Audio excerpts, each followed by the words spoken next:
Shalom. కీర్తనలు 128, 1-2 వచనాలు. యెహోవా యందు భయభక్తులు కలిగి ఆయన త్రోవల యందు నడుచు వారందరూ ధన్యులు. నిశ్చయముగా నీవు నీ చేతుల కష్టార్జితము అనుభవించెదవు. నీవు ధన్యుడవు, నీకు మేలు కలుగును. భగవంతుడు ఏం చెప్తున్నాడు మనకంటే, మనకు మేలు జరగాలి, మనము ధన్యతను పొందుకోవాలి అని అంటే దేవుడు చెప్పిన మార్గంలో నడవాలి అని చెప్తున్నాడు దేవుడు.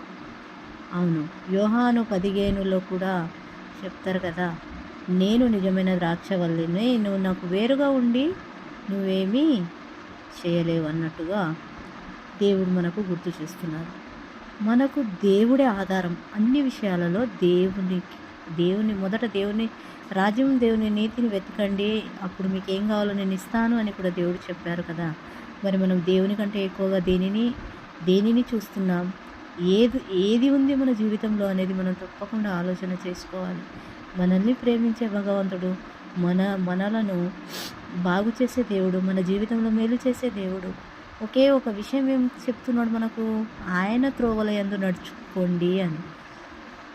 ఆయన త్రోవల యందే మనకు నిజమైన శాంతి, మంచి, మేలు, ధన్యత అనేది దేవుని మార్గంలోనే ఉంది. అది విడిచి మనం ఎంతగా వేరే మార్గాలలో తిరిగినా, అది మీదగా చూసినప్పుడు మేలుగా అనిపించిన దాని వెనకాల భయంకరమైన కీడు దాగి ఉంటుంది. దేవుడు చెప్పిన మార్గంలోనే మనకు ప్రతిదీ మంచిగా జరుగుతుంది. అందుకే మనము దేవుని మార్గంలోనే నడవడానికి ప్రయత్నించాలి. అవును, ఈ జీవితం శాశ్వతం కాదు. ఎప్పుడు మనము ఈ జీవితాన్ని వదిలేసి వెళ్ళాలో మనము ఈ ప్రతిదీ సిద్ధపడి దేవుని మాటను గుర్తుపెట్టుకొని దేవుని మార్గంలోనే నడిచేవారుగా, ధన్యతను పొందుకునేవారుగా, దేవుడిచ్చే మేలుని మనం పొందుకునేవారుగా, మనం దేవుని పయనంలోనే దేవునితోనే నడవాలి. ఇదే మనిషికి ఇయ్యబడిన ధన్యత, దేవుని మార్గం. దేవుడు మనలను తయారు చేసి ఎలా బ్రతకాలి అనే దానిని చెప్పారు. మరి దేవుని మాటను ఏనాడు మర్చిపోవద్దు. దేవుడు ఎప్పుడు మనకు కీడు చెయ్యడు. ఆలోచన కూడా రాదు దేవునికి మన పైన కీడు అనేది.